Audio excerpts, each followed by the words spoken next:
Thank you, Chief, and good morning, everybody. Mr. Mayor, Lieutenant General Crum, it is truly an honor to be here to celebrate with all of you this very, very important day. And I want to thank, again, everybody for being here, fellow veterans. Maybe we can start with another round of applause for Rolling Thunder and the Color Guard. They did just a great job. Great job. Now, I've mentioned this before, but one of the most moving and satisfying things that I have seen while serving as your senator is how much Alaska's communities all over our great state support our military and support our veterans. I know, I used to say I believe, I actually know that this is a unique aspect of who we are as Alaskans, as if embedded in our very DNA as citizens. And I see examples of this, big and small, everywhere I go. Let me give you a few examples. A few years ago, I was in a meeting of community leaders in Big Delta discussing their support for the soldiers at Fort Greely and the great work that they do in protecting our country in terms of missile defense. All of a sudden, in the middle of this meeting, there was a gigantic sonic boom. Thank you, General Crum, for your men and women. Literally rocked the building. All the car alarms in the parking lot went off. It was our men and women training at J Park, doing some great training and obviously breaking a sound barrier. I guarantee you in the lower 48, most communities would have filed a complaint to General Crum. The mayor of Delta at the time smiled at me and said, Senator, there we go again, the sound of freedom. And it was the sound of freedom. Let me give you another example. In small native Alaskan communities across our state, like in Hoona, Alaska, there was recently a documentary film called Hunting in Wartime. It talked about the classes in the late 1960s in the high school in Hoona where literally every single male graduate went off to Vietnam to serve their country. In one little community. We've seen that. And it's not just a recent phenomenon in Alaska. In 1942, during World War II, Alaskans oversubscribed their war bond quota by almost 300%, surpassing every single state in the Union. Let me read an excerpt from a recent letter to the community of Homer, showing that this isn't just an idea that we believe as Alaskans. Others have mentioned this. This was from the captain of the ship, the USS Hopper. It was a guided missile destroyer that made a port call during the Northern Edge exercise. Quote, to the patriotic men and women of Homer, Alaska, thank you for your warm welcome earlier this afternoon. In my 24 years of naval service, I have never seen such a patriotic display as we enjoyed in your city today. We could hear the cheers from Homer almost a nautical mile away on our ship. Then he adds in parentheses in the letter, I'm being serious, it was a mile away. In one final one, just a few years back, because it matters more than ever today, some of you might remember during the second term of the Obama administration, they were going to cut 40,000 Army troops from the active duty, including the 425, the only airborne brigade combat team in the entire Arctic and Asia Pacific, right here at J-Bear. I went to go see the colonel in charge of this, who was going to go visit the 40 different communities in the state where they were looking at cutting more forces. And I told him that during his mission, he would not see any other state that was as supportive of the military as our state. And this wise colonel kind of patted me on the head, said, "Sure, Senator," a little bit condescendingly, I must admit. A number of months later, after this colonel had traveled to every one of these communities, 40 throughout our country, I saw him. And he said to me, "Senator, I have to be honest, I really didn't believe you, what you said to me, but I must say, when I went to Anchorage and Fairbanks, I had never seen anything like it in my entire career. Hundreds, if not thousands of people, young, old, veterans, marching bands, cheerleaders, turning out in support of our military, of our active duty forces. It was incredible. No other community of the 40 I visited was close to the support we saw in Alaska. And guess what? Of those 40,000 active duty troops that were cut by the Obama administration, only one did not get cut. It's the 425 right here, J-Bear. Yeah. Thanks to Alaska. So on this Memorial Day 2022, I want to thank you for this great, incredible support. Now, on Memorial Day and Veterans Day, I normally like to recount the stories of those who served and sacrificed for our great nation, the heroes among us. And with more veterans per capita than any state in the country, we have so many here in Alaska. And I guarantee there are hundreds in this crowd today. And I want to tell you about an Alaska hero today, but appropriately and also at the same time to keep the focus on Alaskans who may or may not have served in the military, but who understand instinctively what this day is all about. Citizenship in America comes with responsibilities. And on this day, we all know these responsibilities are not born equally. But all Americans have at least one sacred duty, and that is this: to remember those who laid down their lives for us so that we can be free people living in a free nation, to bear witness to their tremendous sacrifice, and to never forget them or their families. This responsibility and sacred duty required of all Americans is what Memorial Day is all about. And Americans, and Alaskans in particular, take this responsibility seriously. And all of you, by your presence this morning, are taking this responsibility seriously, and we all thank you for that. How about a round of applause for this great turnout here?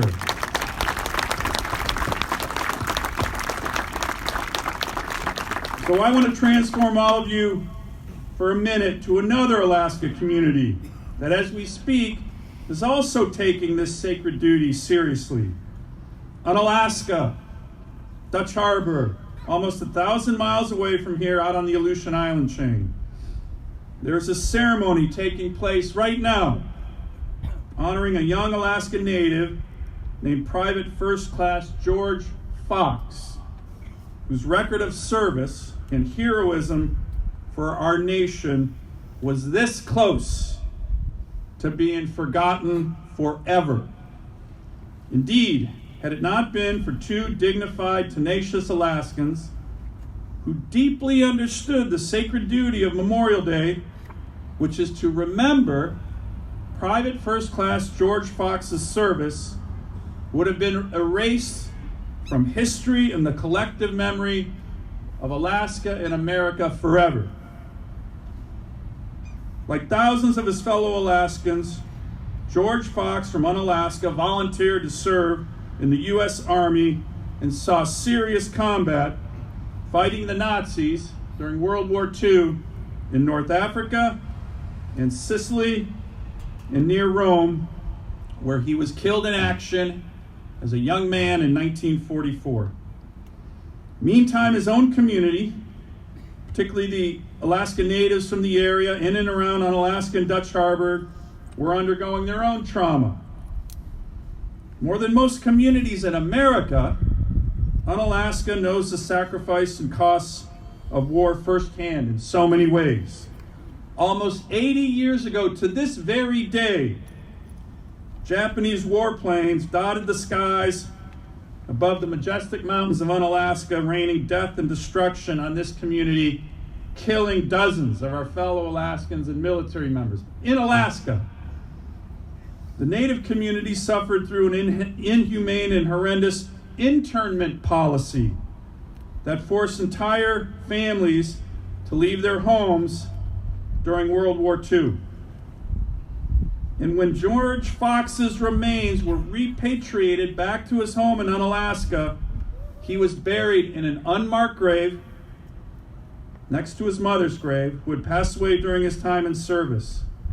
Years later, the military facilities housing his service record burnt down. So in an unmarked grave on Unalaska lay an Alaskan hero forgotten by everybody except one patriotic Alaskan named Gertrude Savarni. Gertrude was a young friend of George Fox's growing up on Unalaska, who had been interned as an Alaska Native girl during the war, away from her home. But this patriot, who's now 92, even at her young age, understood the sacred duty of Memorial Day, and that is to not let our heroes be forgotten. So for decade after decade, for over 70 years,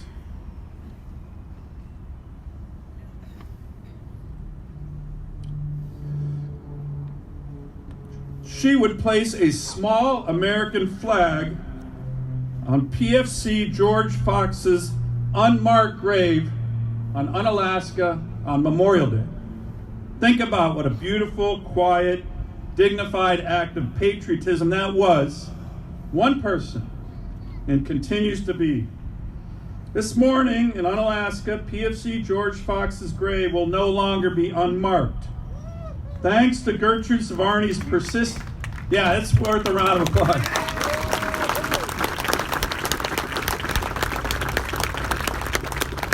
Thanks to Gertrude Savarni's persistent patriotism and the relentless detective work from another Unalaska native, Mike Livingston, whose distinguished career in Alaska law enforcement, including here in Anchorage with Anchorage PD, there will be now a beautiful 4.5-foot veteran's tombstone marking Private First Class George Fox's final resting place. The headstone depicts his service and heroism and also has the last words PFC Fox sent home to his family after the brutal Italian Anzio campaign against the Nazis. It's on his tombstone. It was the last words he sent to his dad in a letter. 3 words: wish all love. Wish all love. The final humble words of wisdom from a young Alaska native who died fighting Nazis a world away from his home, literally to save the world from tyranny. And let me conclude by emphasizing this broader point. We, of course, honor those like George Fox and so many others today who made the ultimate sacrifice on this day, Memorial Day, because they are our fellow citizens, our fellow Alaskans, our fellow Americans. But their service and sacrifice extends well beyond America, something we should all take pride in. And it's this simple but remarkable fact. America's military members, especially those who gave their lives, have done more to liberate men and women across the globe from tyranny and oppression than any other force in human history. Think about it. Hundreds of millions of people with the wars and the sacrifice we celebrate today.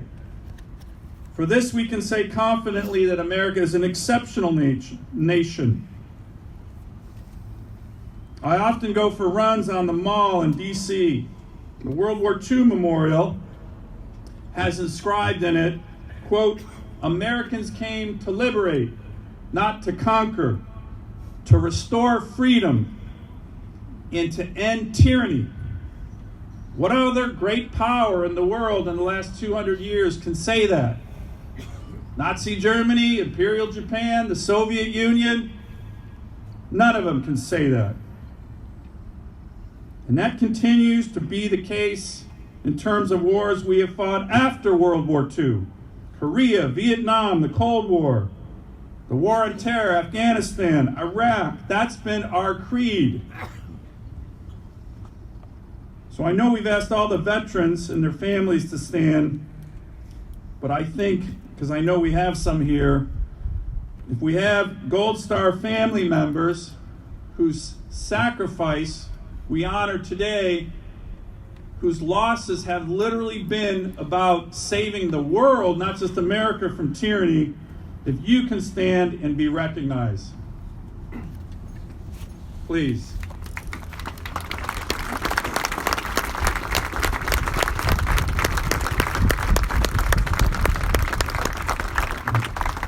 Let me end with just a bit of a somber note. Unfortunately, these sacrifices by Americans, I believe, are going to continue. We need to fully understand the broader implications of the Russian barbaric invasion of Ukraine. I believe we have entered a new era of authoritarian aggression led by dictators in China and Russia who are increasingly isolated, driven by historical grievances, paranoid about their democratic neighbors, and willing to use military force against so many countries. We must wake up to the fact that this new era of authoritarian aggression is going to be with us for decades. We must face it with strategic resolve and confidence, because our country has so many advantages relative to these dictatorships in Russia and China. And one of the most important advantages is right here in Alaska. We have so much that we can bring to our country. Lethal military, incredible resources, energy and mineral resources, and incredible supportive communities like all of you. Thanks to General Crum's great work, our state is now home to over 100 fifth-generation fighters, stealth supersonic fighters. No place on the planet Earth has that kind of firepower. And next week, a week from today, the Chief of Staff of the United States Army will come in here to redesignate our Army the 11th Airborne Division. That's a huge deal. There's only one other division, 82nd Airborne Division. Alaska, starting next week, will be home to the 11th Airborne Division. So important. Let me end with the immortal words of President Reagan after placing a wreath at the tomb of the unknown soldier. Quote, "If words cannot repay the debt we owe the men and women we honor today, surely with our actions we must strive to keep faith with them and with the vision that led them to battle and their final sacrifice. Our first obligation to them and ourselves is plain enough: to remember them. And this, the United States and the freedom which it stands for, the freedom for which they died, must endure and prosper. Their lives remind us that freedom cannot be bought cheaply. It has a cost. It imposes a burden. And just as they, whom we commemorate today, were willing to sacrifice so much, so too must we, in a less final and heroic way, be willing to give of ourselves for American freedom. God bless our fallen heroes. God bless our veterans. God bless Alaska and the United States of America. Thank you very much.